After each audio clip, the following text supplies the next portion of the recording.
I'm Matthew Wren. This is my wife Sierra. We live in Ohio, Tuscarawas County, and we've encountered Bigfoot several times here at Clendenning Lake. We do house remodeling. We get out a lot, so we're out. When we get a break, we go fishing here usually. Mushroom hunting, animal watching. We see a lot of deer out here. Never really was into the whole Bigfoot scene until we were out here one evening, rented a boat, went out Little Coleman Cove, and had some crazy sounds go on out there. A lot of sticks breaking for quite a while. For the fun of it, we used to watch Finding Bigfoot, so we always seen them do calls and hoots, and we told him for the fun of it, just do a Bigfoot call, see what you can get. And he did, and behind him there was this reply that made every hair stand up on your back. And after the reply happened, rocks started coming out of the woods after all the sticks were breaking. We didn't know what to make of it, so we started the boats up. There were 6 adults that night, 2 chihuahuas and a bunch of fishing gear on 2 different boats. We fired them up, went out in the middle, and I said whatever's gonna come swim for us. We don't want to mess with it. Yeah, the rocks were enough, but once we shined a spotlight over and was able to see a boulder come right out and land right in front of the boat, we were done. We had enough of that night. Well, that's understandable. Yeah. Probably 30 feet off the ground out of the trees they were coming. Yeah, I've never experienced anything like that. Spooked you pretty good. Really, yeah. Yeah, really. We haven't been back out that cove since. No.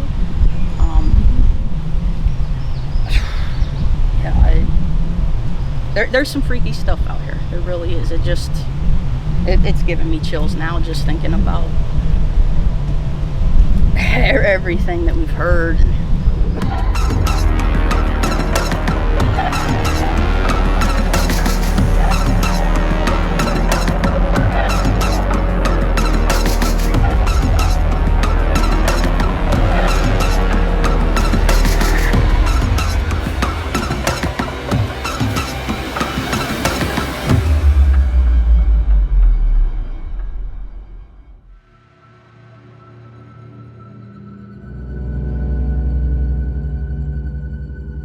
In 1972, a motion picture called The Legend of Boggy Creek made a pop culture splash with its pioneering depiction of a series of Bigfoot encounters in and around Fouke, Arkansas. Directed by Charles B. Pierce, the movie challenged the assumption that Bigfoot was exclusive to the Pacific Northwest, introducing a generation to the possibility that such a creature could exist virtually anywhere, given the right habitat. And by dint of repetition, it cemented an idea about Bigfoot in the minds of viewers, which was rooted in numerous eyewitness accounts. More than once in the film, the narrator confidently asserts, "He always travels the creeks," the he referring to the Fouke monster. The concept of Bigfoot using waterways to travel and survive was expressed with down-home simplicity, and yet it offered an elegant explanation to many questions related to the enigma. The Legend of Boggy Creek was above all an entertainment. Nevertheless, it was influential in the way it helped viewers think about the Bigfoot phenomenon, linking it to water in a memorable way. The state of Ohio is home to some of the most historically significant rivers in the United States, and Great Lake Erie comprises the majority of its northern border. Streams and drainages spread like veins across the countryside, and wetland marshes and swamps support a strong, complex ecosystem. If it's true that he always travels the creeks, then Bigfoot has plenty of avenues to choose from in the Buckeye State.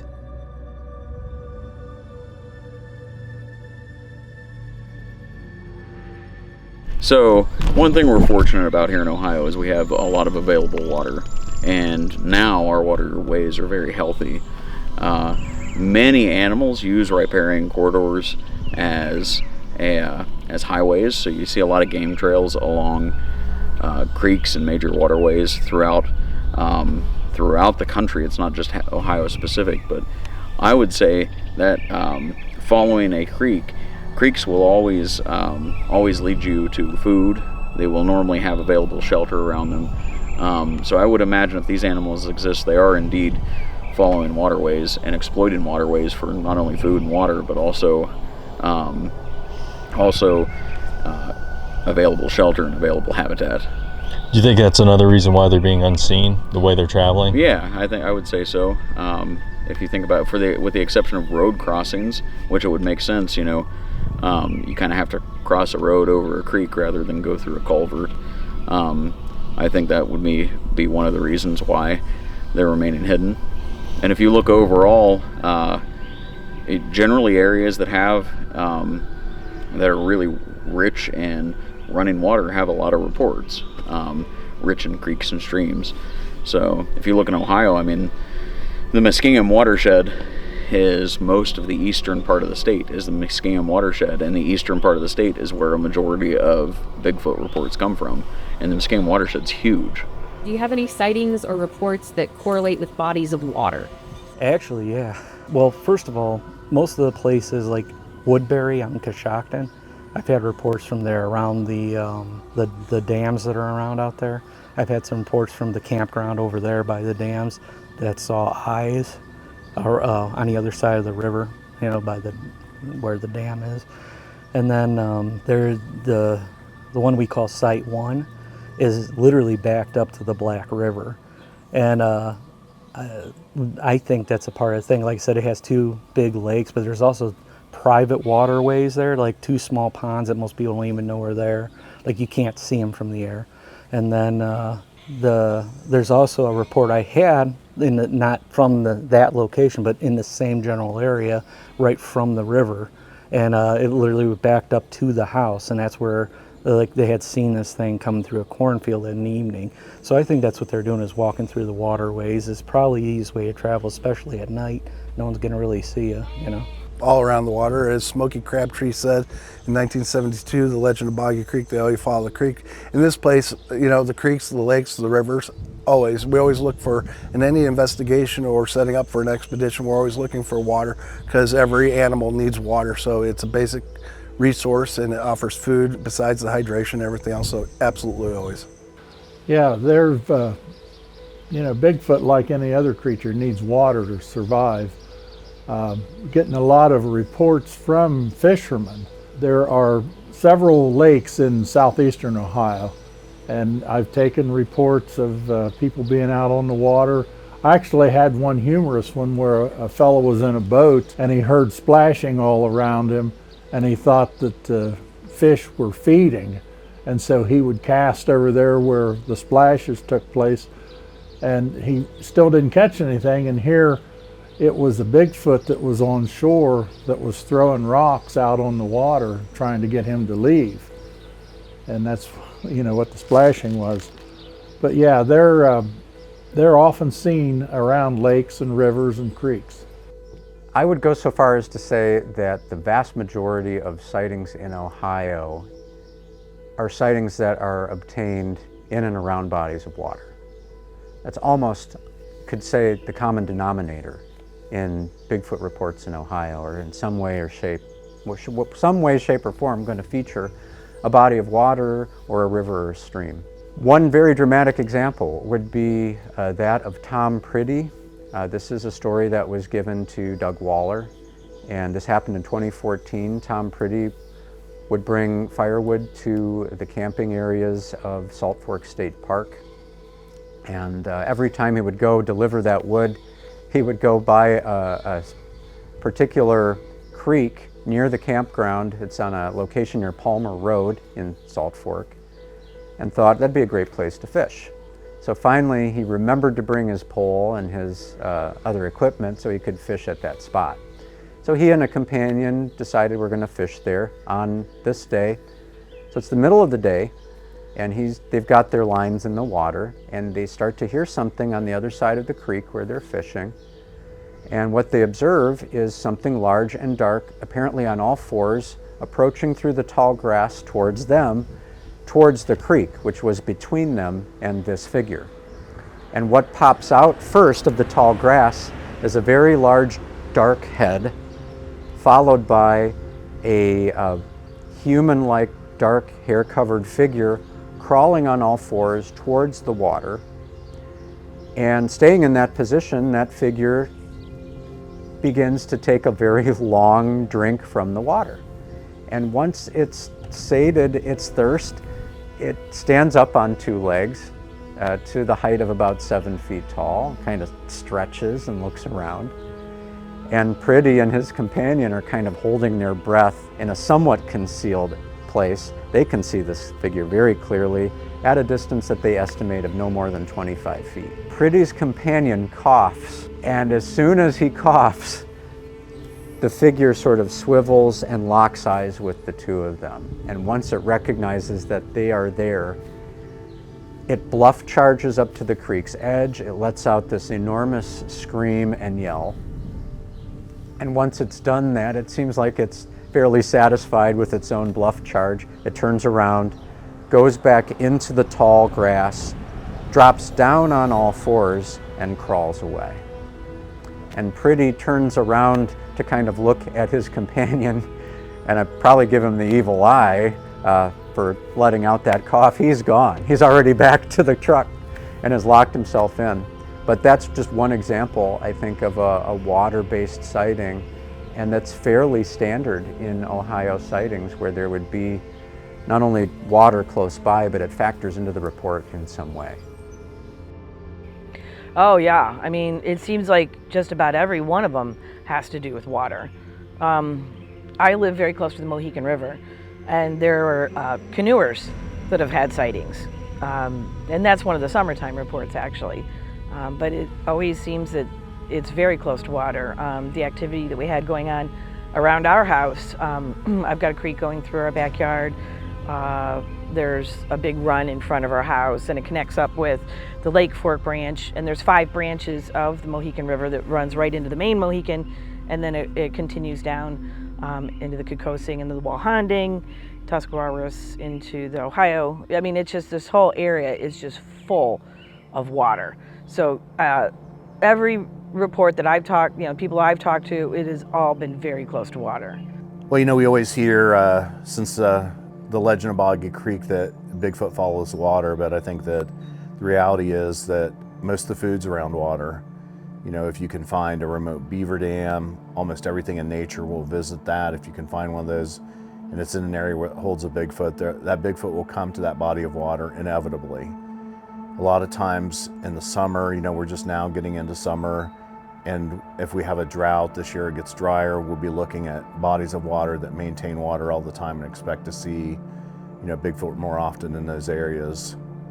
They don't want to spend a lot of calories climbing up some mountain and walking 4 miles to get a drink of water several times a day. So they're going to find a place near that body of water, and they're going to be in that general area at a place where they don't think humans will bother with. They seem to stay near creeks and streams and lakes. And in West Virginia, we have 126 named lakes and streams, and many other ones it's not. That's not really recorded. Several of those have happened around like Sutton Lake, Tigert Lake. There's been some around Cheat Lake, which is Cheat Lake is right outside of Morgantown, a pretty highly residential area, but it's still back in the 80s. It wasn't, even in the 80s, it was still like that. But there's been reports from the 80s.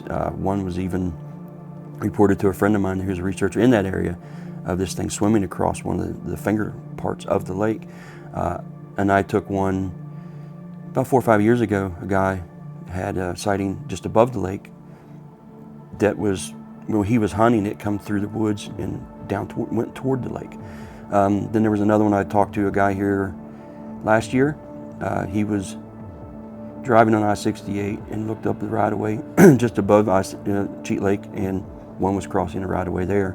So yeah, they seem to be around water. I mean, why wouldn't they? They're an animal, or they're assumed animal. I keep saying that because I haven't decided whether they are an animal or something other, but yeah. Sightings are reports that correlate with bodies of water. The one I had that was interesting was a gentleman who I got a hold of, had a sighting. It was in the Wills Creek area, He was taking his wife. He was military, out of the military. He had served 2 years. Was taking his wife and his newborn or baby infant out catfishing. That's a date in Coshocton County, and he was stringing out lanterns and getting it so that he could have the little pad that he fished off of in the creek. And his wife was getting the picnic basket and the baby carriage out, and she was doing her thing. And he heard something, and he looked up across the river. I mean, you're 40, 50 feet away, and he said he saw something that was a small monkey man. It wasn't a big 8-foot massive monster with muscles and ripping. He said it was a chaka from Land of the Lost. And he says it's smaller than me, but it was, throwing a fit and slapping the water, and it was angry that he was there. And this is his fishing hole. When he was growing up, this is where he catfished all the time. But he said, Dave, it was weird because I've been in Iraq. I've been shell shocked before. I've seen scorpions and snakes and sand spiders that were huge. I've seen everything. And he said, here I am in my own hometown, where I grew up, and something I never saw before is menacing across the water. And he says, I don't know what panicked me. He says, I served. I was in war or in conflict, and he just grabbed and just yelled and told his wife to get in the car, get in the car, get in the car. And she's like, what's going on? And he's like, I think the creature threw a rock at him and it splashed in the water. And at first he thought it was his wife playing a practical joke. And that's what triggered him to look across the river. But he's like, honey, we gotta go. And he says, that freaked me out so much. It's not supposed to be there. And his wife jumped in. I'll tell you later. And they're safety belting their kid in the carrier back in, jumping in. And he said, Dave, I had guns. I never go anywhere without guns. He said, I had guns. I got out of there. I tore out of there, left all my fishing gear, left my lanterns. He says, I panicked. He says, that's scary. And he said, I was trained not to panic. He says, it took me 3 or 4 days to get a couple of my buddies to go down there, and they're like, yeah, maybe the monkey man will get you, He says he was embarrassed. And when he got there, he retrieved his stuff, and he kind of pointed and told the story, and they just all shook his head, and they kind of believed him, but they kind of didn't. And he's like, what, I was scared. And he says, I didn't have that feeling. Even in Iraq, it was purposeful, but it was short-lived. And he says, I still was kind of itchy not to go back there. I had to be a little bravo with my friends to even have a little courage. And he says, what's sad is I can't go there and fish anymore. I can't go there and relax. That was my healing place, And he was mad. He was mad. He wanted to go hunt it. And I'm like, we don't want to hunt it. He wanted to take a gun and go look for it. And I said, we don't want to do that. So it was a good story, but I didn't really follow up afterwards with him because it made him feel uncomfortable. And it took a part of his home away from him. And he was mad about it. There are quite a few around the bodies of water. But there's that food source. There's the fresh water for their drinking and their cleaning up. And the food source is always available to them there as well. Yes, there's a lot. People along rivers and lakes have seen them on the shoreline while they were in a boat, or even in the woods. They see one as they approach it in the water. Nearly every sighting of Bigfoot correlates with the body of water. And how many times have you heard the story, of someone who's at the shoreline and a big rock gets tossed, or something like that? Think about that as well. Back to the supposition that it's sort of like a hunter-gatherer, right? If that's your area, you're going to protect that. Water's a natural, vital resource to nearly everything that I know of on this planet. And if Sasquatch, Bigfoot is a true living animal, a creature, then yes, I think it would probably want to safeguard those areas and at least take care of them. So yeah, you see a lot of reports around waterways, and that's probably why. I would think definitely Sasquatch want to be around water. And if you're talking about the diet thing, I'm vegetarian, and I would like to think that Bigfoot's vegetarian too, but I'm just saying. You want Bigfoot to be vegetarian? Yes. That would be cool, just saying. A lot of reports of sightings that correlate with bodies of water. There have been a lot of them. Yeah, Salt Fork State Park is a prime example of that. The Wills Creek area that flows from the Coshocton, Muskingum County areas down toward Cambridge. There have been numerous reports in the Wills Creek Basin and northern Muskingum, southern Coshocton counties. Yeah, so there have been a lot of them. Back in the late 70s, mid 70s, must have been 1973 or 74, Smokey Crabtree in the movie The Legend of Boggy Creek was of the opinion that he always follows the creek. The reason that he would always follow the creek would be for possibly food and water. So it just makes sense that the thing is going to be not too far away from the waterways to survive. You're not going to get very many reports of Bigfoot without water. You're going to be within the vicinity of water. You know, every report that we've taken, I don't think there's one of them that have been any further out than maybe a mile and a half away from the nearest water source. And that's just smart behavior. You know, if I were to go out and try to live in the bush, that I wouldn't move far from water. I'd want to make sure that even if I was injured, that I'd be able to make it back to water fairly quickly. Have you taken any reports that correlate with bodies of water here in Ohio? Absolutely, my own is one of them. It was alongside of a reservoir. I was shocked at what I was seeing, and I'm still not sure what it was. You know, I'm always honest about that because I was in a car and it was pretty far away. But whatever it was, I saw, to me, looked like what I would think Bigfoot looked like, and I had never really thought much about Bigfoot before that. And it was right along the water, and there are several other sightings there. I found that out within a few weeks of what I saw. I thought, that's stupid. There's no such thing as Bigfoot, right? But that's what it looked like. And then when I started digging into it, because it was such a crazy thing that I saw, there's all kinds of people seeing Bigfoot there near Meander Reservoir in Mahoning County. And then all over the place, I would say at least 90% of the reports that I take are near water, whether it's a creek or a river, a lake, they're all near water pretty much. So we are close to the spot 12 years ago where I saw something that really kind of changed my life. And you probably heard me say before that I can't say for sure that it was Bigfoot. It is what my impression was, what the first thing that popped into my mind when I saw it. Basically, I was a passenger in a car, not this bridge itself, but one further up.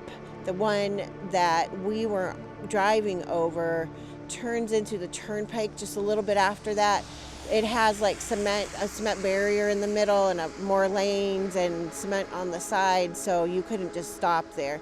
And besides that, what I saw was like toward the end of the bridge, and so I was so shocked by what I was seeing that I didn't say anything about stopping until after we were past it. But I keep going over in my head all these years later, 12 years later, I wish I could go back in time and stop and really get a good look at it. But anyway, basically we're driving over the bridge, so like we're going that way, say, and I could see something on the far side, something very dark, something that was very tall. My impression was that it was tall and really wide. And a lot of times when I talk to people now who have seen what they think was a Sasquatch, they talk about that width, just huge. And so I'm looking at it, and I was very, before this happened, I wouldn't even say I was skeptical of Bigfoot. I didn't really think about Bigfoot. It was not on my radar. It was not something I was into. I'm a product of the generation that got to see Unsolved Mysteries and all of those shows back in the day. So it's not like I never heard of Bigfoot before, but I definitely wasn't into it like I am now. So when I first saw this, probably I don't remember thinking this, but I'm sure I at first thought maybe it was a person, because I was on this side of the bridge and it was way over on the other side. When I first saw this, whatever, standing there, I just remember being really puzzled. And it was the last time we were coming back from Youngstown, Ohio, back to Cleveland. It was the last time I had seen my dad before he passed away. So I wasn't in like this, I don't know, I was kind of sad, I wasn't in a mood where I was like, ooh, let's look for anything. I was just kind of looking out the window.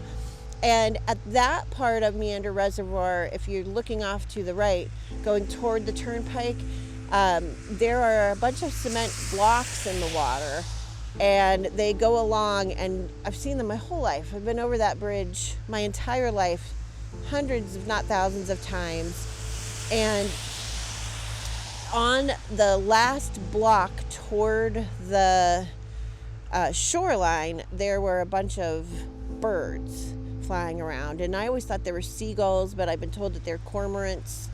I don't know, but I don't know why they're in Ohio, but they were flying and flying. And so that's what initially drew my attention to that block. And so I started looking at the block, and then my attention was drawn to whatever that was standing along the shoreline. And so it would have been like, so if you're driving this way and I'm it was on the other side, and it was by a tree. There was like a little peninsula that comes out, for lack of a better word, and it was by a tree, and it was holding on, it would have been this arm, it was holding onto the tree, and I could see it. And as we were getting closer and closer to it from the car, it's here, we're coming this way, and as we were getting closer to it, I just remember thinking, okay, that's not a person, and then thinking, that's not a bear. It didn't have any kind of a muzzle. It was very, I had never heard of any black bear being in the area back then. Now it's more common. You can see them coming in from Pennsylvania once in a while. But it was not a bear. People ask me over and over again, did I for sure see Bigfoot? And I just honestly can't say yes, I want to. Most days I think that it probably was, and then I have my days of doubting and stuff, but it was just so shocking. You're not on the bridge for that long of a time, and then it was at least, I would say, 100 yards away. So I'm not positive, but what I could say positively is it was not a black bear. I've seen a lot of black bear. I would swear it wasn't. The shoulders were wrong. Like I said, no muzzle. It just wasn't. Anyway, we get kind of level to it, and I was like, I remember gasping, and as we went past, I said, I think I just saw Bigfoot. I yelled that out. The driver of the car didn't see it, because I didn't say anything. I was just so mesmerized by it. My daughter was in the back seat, but she was lying down on her iPod back then. And I remember yelling that out, and immediately what came into my mind was, well, that's stupid. There's no such thing as Bigfoot, But then, what did I just see? And the more I think about it, and I probably think about that at least once a day, not just because I do so many things now on my own looking for reports about Bigfoot or any possible evidence, but I just wonder what it was, because I will say this, and it's the absolute truth, that I don't want to fool myself into saying that was Bigfoot if it wasn't. I don't want to fool other people, but I mostly don't want to fool myself. But the more I really think about it, and the more I talk to other witnesses, all of us are trying to talk ourselves out of it, usually. Maybe not all, but a lot of witnesses, including myself as a possible witness, we were like, it can't be that, so what else is it? It can't be that, so what else is it? But what if it is that? But I really wasn't aware of Bigfoot as a possible real thing, a possible real creature. I thought it was just mythology, or folklore. Even though I didn't tell my mom, but even though I didn't tell anybody official, if you want to call it that, I started looking into it. And like you were asking, once I saw that not only were other people seeing Sasquatch, or what they thought was Sasquatch, all over, like in the Pacific Northwest, they were seeing it in Ohio and specifically around here. So I don't think I would have continued, because I would have just thought I must be mistaken, because there's no such thing. But then when you have these other people, and I've met the people, and they're just normal people like myself, like I'm not out to fool anybody, I just saw something. But when you talk to somebody like a lady I've talked to a few times who saw one right around here that she said was down in the water and had a duck in its mouth. There was a gentleman who saw one up the road a little bit that was carrying a dead deer across the road. And people are not, I'll put it this way, I can't promise you that they're not hoaxing or making it up, but they do not come across that they are. So they really are genuine about it.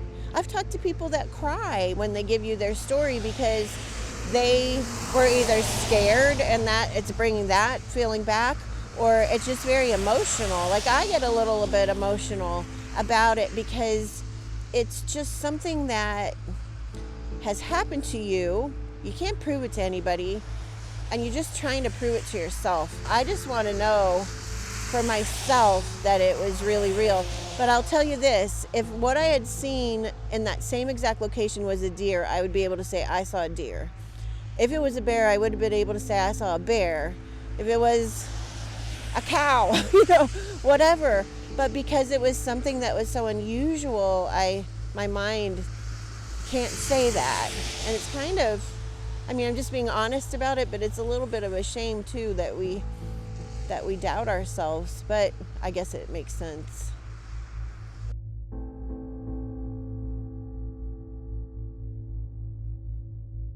The Ohio River stretches approximately 980 miles from Pennsylvania to Illinois and the Mississippi River, serving as a natural border between states. The Cuyahoga, flowing north to Lake Erie, winding like a giant serpent, was for a time a national punchline. As it became so polluted, it caught fire in 1969.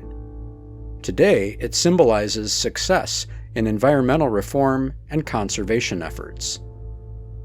The Scioto and Muskingum are within the Ohio River watershed, and each has been integral to development and transportation in its region.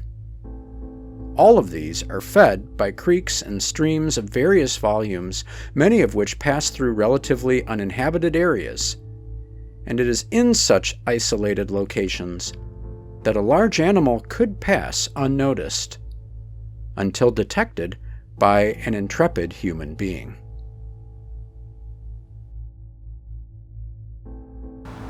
How could Ohio's water sources be utilized by such a large animal, but yet they still remain hidden? That's the question, right? That's the question. But, I think going down creek beds and things like that would be a really good way to stay hidden. A lot of times they go through the woods. I just think they must be smart. And I have to say, I'm somebody who 95% of the time I think that Bigfoot is absolutely real, but I still have my days where I'm not absolutely sure, because I've never had the smoking gun sighting. But when you put things like that, you gather all of that data and you see so many people seeing them near water. I just, like those little things to me make sense. Not everybody's coordinating their sightings together, but you keep seeing these patterns. And I feel that, again, they would be going through the creek beds. They need that food source, the water source.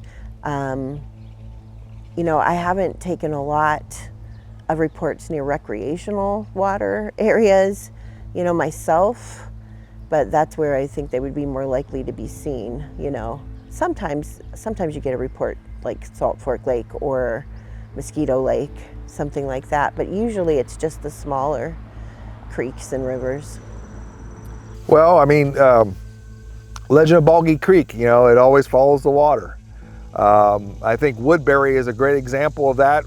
Because it's old mining lands, there's hundreds of lakes and streams and water sources there. And those offer ecosystems and biospheres that are plentiful, and especially with the season changing where it's not as snowy or cold in the wintertime, I feel there's a lot more availability to forage. And I'm kind of on the fence, but you know, with Woodbury and Coshocton, there's also lots of minings and cave system.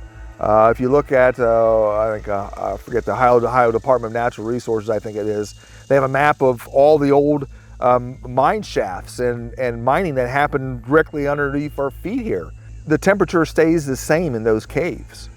Whether they go deep or not, or if they just go in just to avoid some of the bad weather, you know, there's already a system involved where I don't think they go, and who knows, maybe they do. They go in one cave and they track and they come out another cave. That's why sometimes people say, well, they just disappeared all of a sudden. They were there and now they're not, and we look at the area and we can't find it. Maybe they know where these cave systems are. I found a few of the caves and they've been collapsed over, and then you find some of the air shafts, and there are like, you know, holes in the woods that you drop something and you listen, and that rock takes a long time to hit the bottom. So there's still a ant colony, Bigfoot sized, underneath other areas, not only Coshocton, but other areas. And do they transverse? That's maybe a stretch, but do they avoid detection, store food, mushrooms, deer carcasses, dry out fish in a manner of speaking, and they have deposits of food sources? Or do they get away from the hottest hot of summer or the coldest cold of winter? Or they have young, they retreat to these areas that are maybe safer. So I don't know. I think the cave systems and the waterways are a free access for them. If you are in water, you're buoyant, and you don't have to do much. If you don't have to do much, if you want to get from point A to point B in a river, you just float. You find a log debris or something, you throw a log in there, you kind of cling to it, you transverse down the river. You've used zero energy to get from point A to point B, and you've done it in a very stealthy and a very quiet mode. You've probably enjoyed a little bit of a rubbing or scrubbing, cleaning. You've been muddied, or you got pests like ticks or fleas or other biting bugs. You escape them a little bit. So I think they're definitely using the waterways to gather resources, and also maybe use as a mobility access from this area to another.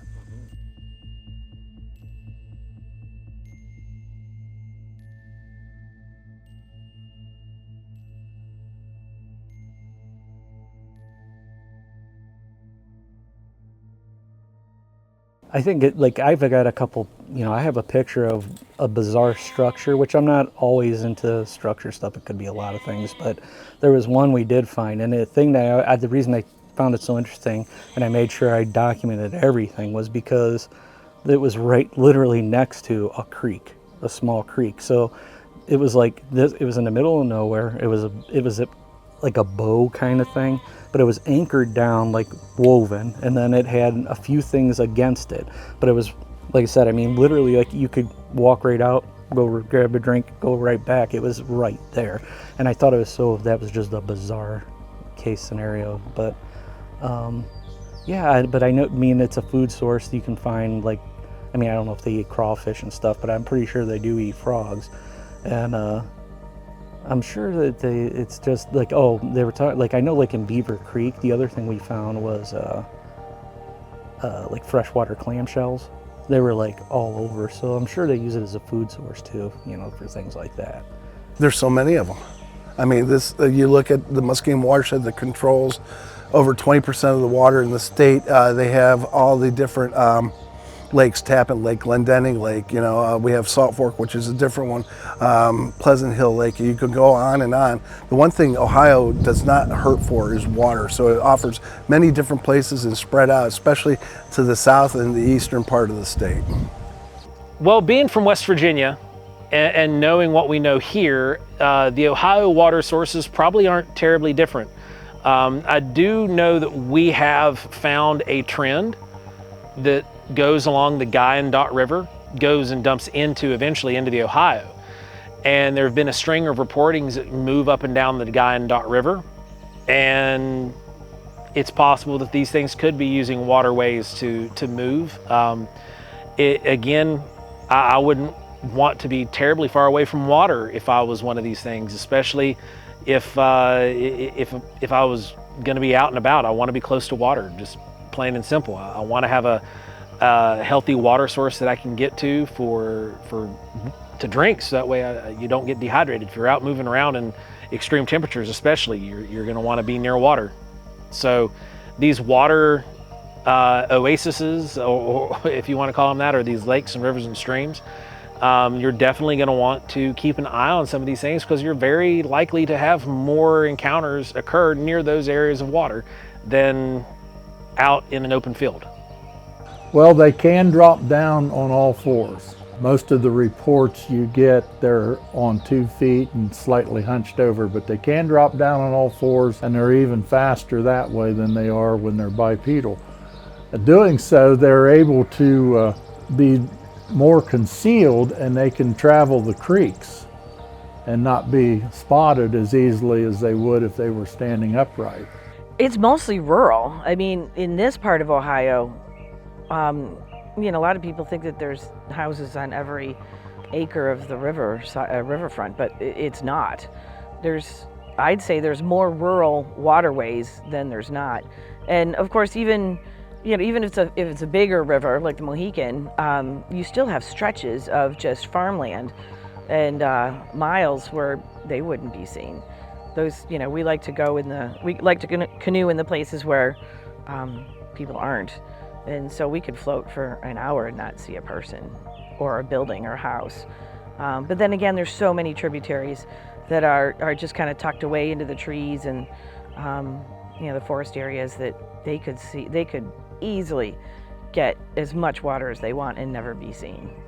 Back in the 40s, 50s, 60s, into the early 70s, I would say that the number of sightings was probably much lower than what it is today. I think there are a lot more people seeing the thing because of the fact that they're much more aware of the fact that a lot of sightings have taken place, but they're just not being reported because people don't want to be made fun of. I can see a Bigfoot or other animals. Sometimes it's a big buck.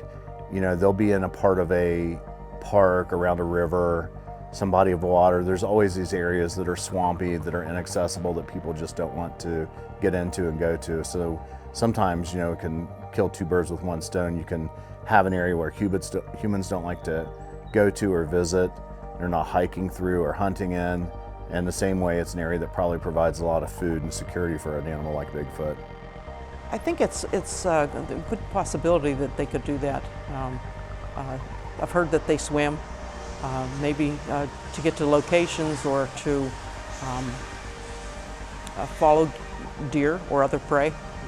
They might get in there. Maybe they eat beavers, and maybe they eat otters and things like that we have in the lakes and ponds. I've heard stories, again, I don't know that it's true, but I've heard stories of witnesses who saw, you know, Bigfoots swimming or in the waters before. Are they actually doing this? I don't know. That's, you know, again, we need more data on that. I think you probably, that's a tough one. That's a tough one. I mean, I know they're probably using it for a food source or something, or a way of travel. Maybe that's a way. But it's when you get into the bigger lakes and stuff in my area, some of those are pretty densely populated. But like Sutton and Burnsville and stuff like that, they're not. So maybe they just use it, I don't know, just to stay hidden because of the lack of, you know, and well, the streams and stuff you can definitely use as a corridor, you know, because there's streams and stuff at home that people just don't live near because it's too rough to get into. So that it'd probably be an easy way to travel and stay hidden without getting into more residential areas. But I don't think that really pertains to every body of water, though. I think it'd just be some of them that's more remote. Well, when you look at a map of Ohio, what you see is that there are rather large waterways, one of which that borders the state, the Ohio River. You know, people talk about the Ohio Valley all the time, but I don't know if they necessarily understand where the Ohio Valley actually is. It's leading down gradually to the Ohio River. So that's one case in which a rather large waterway could be used, even if a large creature were in it. Escaping detection some of the time, especially at nighttime, is a travel way. We don't know that Bigfoot swim, but there's no reason to think that they can't. We can swim. They have the same locomotion as we do, presumably, so they would be able to do that. But in cases, if we exempt the larger bodies of water, still a creek or a river could be used by a large creature to avoid detection, simply by eliminating the chance of leaving any track or leaving any sign that you were there. If you're on the rocks or in the creek, no footprints are going to be left behind that would be detectable. So it's sort of ideal to be used in that manner. Also, in various places in Ohio, in particular in any rural area, what you'll undoubtedly run across are very deep ditches and culverts. I mean, if you drove your car into that ditch, you'd be in deep trouble, quite literally, because your entire car would go down in it with room to spare. And many times those become overgrown. So not only would something rather tall, even 7 or 8 feet, could travel through those at night, largely undetected, it would seem ideal, just an easy way for them to get from one place to another. If they were to go up the ditch and in the road, they would be observable by anyone. But traveling through those ditches and culverts, they would be able to pass without any problem. And anecdotally, in stories that have been shared with us, we've heard people tell who grew up in areas where those ditches were prevalent, stay out of those, especially at night, implying that there's things in the ditch that you don't want to run across. And some of those are rather obvious, rattlesnakes and other venomous snakes, other creatures that you don't want to mess with, but also strongly implying in those cases that there's something down there that uses those as resting areas, as travel areas. So I think it's a natural. And those run between lakes and rivers and creeks, not to mention the biggest rivers, that spider webs across all of Ohio. So even in some cases where you might think it would be really unlikely for a Bigfoot to show up, if you trace where the creeks go, there's sort of an aha moment that goes along with it, that, well, that they might actually be using those. And now I'm thinking of cases especially like in Ashtabula County, which don't seem to be on the short list of Bigfoot sightings in Ohio, has an actual concentration of sightings that are there. I believe in the large part of that having to do with the Grand River, starting in Ashtabula County, winding its way through Lake County on its way to Lake Erie.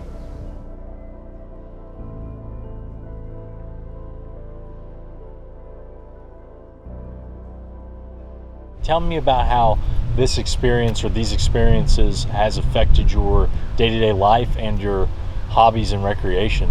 We carry guns everywhere we go out here now. Yeah, it makes us feel better because we don't, you know. But I'm real curious of what it is too. I'm still real skeptical of, is it a Bigfoot? Is it something else? I'm leaning more towards the Bigfoot, more that I've had more experiences of rocks thrown and hoots, and if you sit out here at night on a calm night, you can just hear echoes from different hills of calling back and forth. Them communicates what it is. Wood knocks. It's This place out here is amazing. Day to day, I'm now more hopeful I hear something. I want to hear or see or experience what's going on. I know there's something out there. I want to know what it is. And being out here, I spend more time through the woods looking in hopes of running across. You never know what you're going to run across out here. Right. You really don't. Do you guys come out here to do any kind of research, or do you still just recreate and Just hope to get something? Yep, we come out here just to fish in the evenings and just relax. It's quiet and peaceful, and yeah. Winter months, like when we're saw-guy fishing, when they're hitting hard, we don't hear a thing out here. Not a tree knock, nothing. Why do you think that is? I don't know if they moved along or they're hibernating, or I don't know that much about them, but they're here. Is that the one and only experience you've had with vocalizations and rocks being thrown, or has it been multiple? Multiple. Vocalizations. Rocks, that's happened one time. No, twice. I was sitting off of 799 a few weeks ago, all by myself. He was down the road, and it was all quiet. Everything was still. And then from across the road, up and out of the woods, I watched a rock come out over the trees and land in the water right in front of me. Slapping on the water too. The non-stop slapping on the water, we've heard that before. Yeah. You ever get a feeling prior to activity happening? Like something's watching you? Yeah. Yes. Talk about that for me a little bit. Just sitting there fishing randomly, it'll make every hair stand up. You'll get just this real uneasy, heavy feeling that there's something there. I've looked around many times, haven't seen a thing. I've even put trail cameras out behind us, like trying to catch something we haven't caught. When we're cooking at the fire, the smells, hoping something would come in, and I haven't caught anything yet, but the uneasy feeling's definitely there. Stench, like you'll be sitting there going, once in a while, yeah, we'll get and stuff will start happening. But lots of uneasy feelings, lots of the hair on the back of your neck stand. Our chihuahuas will just growl, bark, charge the woods, come back, charge the woods, and different things like that have happened several times. Makes it interesting, makes it really interesting out here. We've been to all the lakes around here, we've lived here all of our life, and never had anything like this lake. Never. You never know what to expect. You can come out here and be calm for days, and then all of a sudden it comes alive. It's really different out here. I love it. Come out here if you have a chance, because it's, like I said, it's another world. You can sit out here, it's so peaceful, it's so relaxing, and then there's something out here, and he's curious. I know he is, because like I said, we'll cook and you'll hear something, there'll be a little bit of activity, or when it's quiet and it's just a couple people, there's not a lot of commotion. It's like they come in to see what's going on.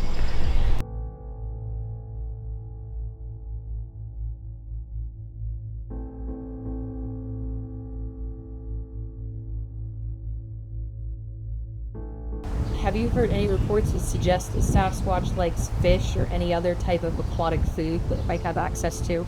Yeah, I think it's pretty clear that Bigfoot like fish from a nutritional standpoint. It's easy to understand why. I mean, they're so densely packed with nutrients and proteins and so forth. And in Ohio, they would have opportunity to make use of all manner of fish, but not just fish. I mean, there's all sorts of aquatic creatures, even frogs. It's been suggested that they'll go after frogs, especially juvenile Bigfoot might be seen,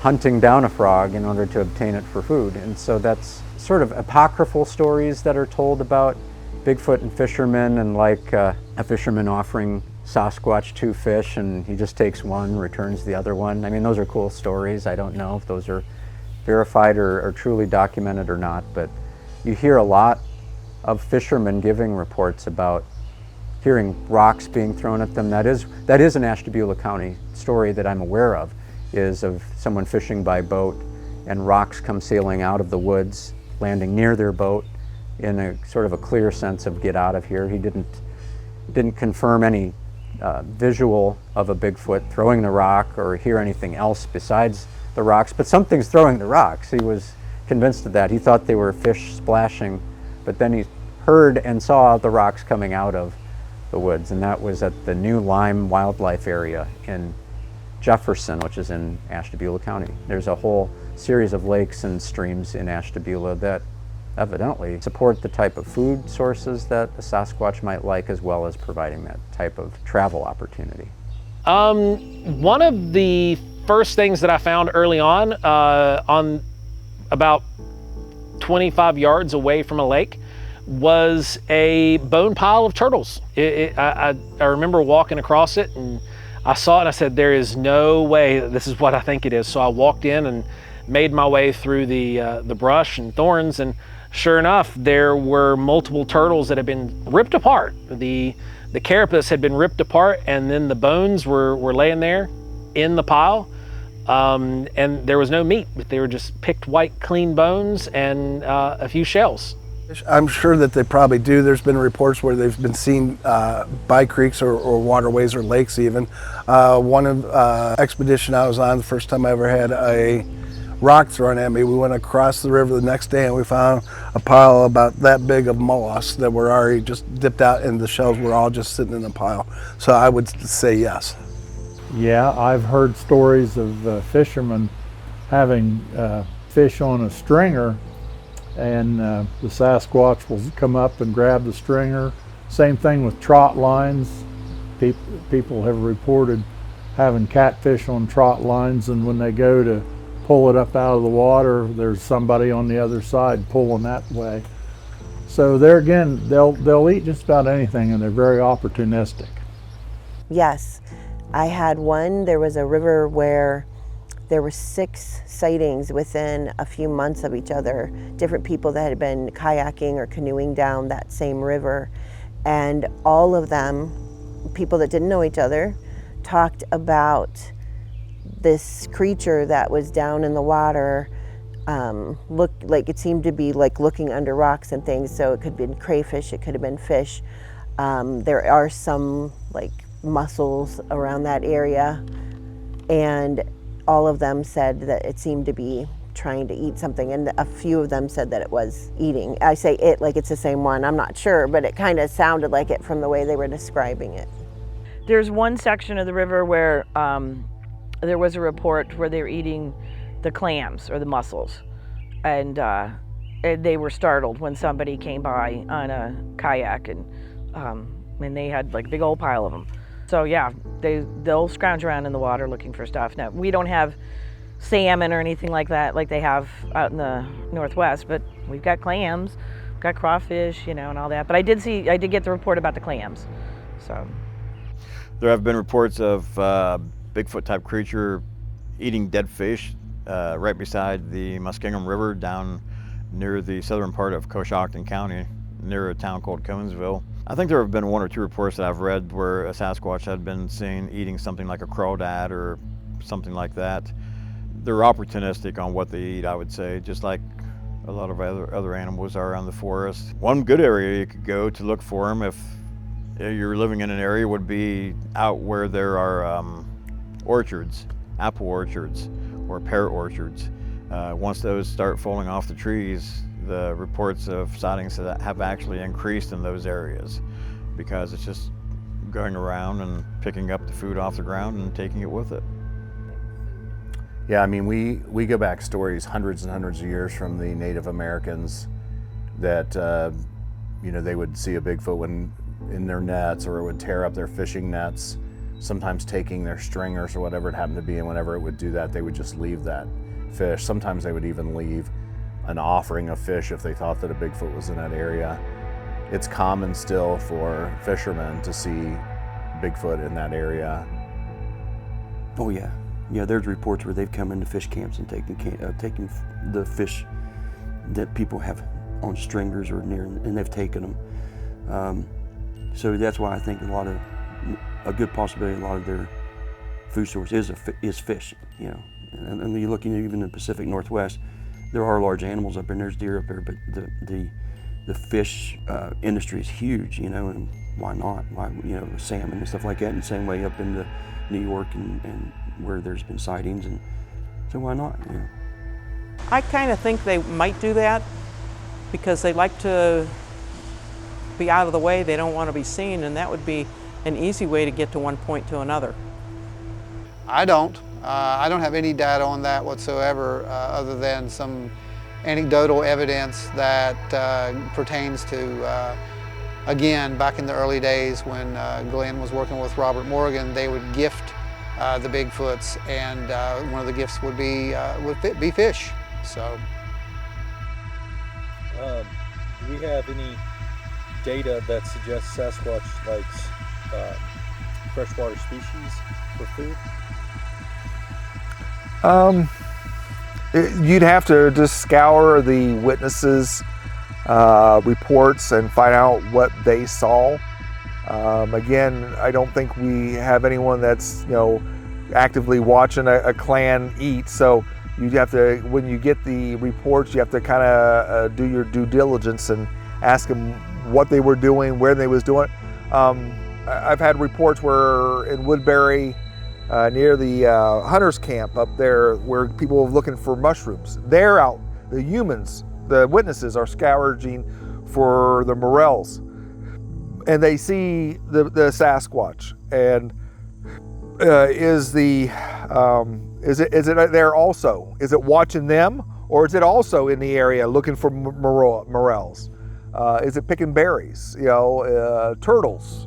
Turtles. That's a lunch box to carry. You grab a turtle, you take it with you. When you want to eat it, you crack open the shell, and then you got it. You throw it in a little tank or a little area where it can't get out or get away. It's live when you want to eat it. The conservations put out duck hutches where the ducks, waterfowl will land and put nests in and lay eggs. Well, that's a lunchbox for you. You go through, you look and see it, lay the egg, you grab the egg, you go. And man does a lot of crazy stuff. Well, like at Salt Fork, the dumpster divers. There was one time I was at a camp out for Bigfoot. Everybody else is gone. I was all alone, packing up my camping. I was one of the people helping with cooking food that weekend, and I had lots of extra stuff to pack away. And it was in the group camp area, the Boy Scout area, where there's just a toilet there, latrine. And I heard two large knocks, bam, bam. And I kind of laughed because I'm like, give me a moment, guys, give me a little bit more time. I'll get out of here as soon as you want to, because all the food that we wasn't going to eat, all the food we wasn't going to travel in, was put into this nice big dumpster, and it was been baking there. Probably smelled really good at that time, and they're probably getting impatient. Get the heck out of here, guy. We got some food to eat. It's time to eat at the smorgasbord. So I think they've learned some habits, and with like places like Salt Fork, we've enabled them to learn some bad habits. And like up at Woodbury, up at Tunnel Hill, the campground, the hunters campground up there, I think they hang out, and you'd think hunters, I wouldn't be around hunters because they might shoot you. Well, if you keep your distance, they're not looking for Bigfoot, they're looking for deer. They're probably not going to believe anything they see or say. But when you're done shooting your deer, you're going to hang the deer up, you're going to do some field dressing, you're going to throw the guts away, you're going to throw parts that maybe you don't want, and that's a free meal right there, and they didn't have to work for it.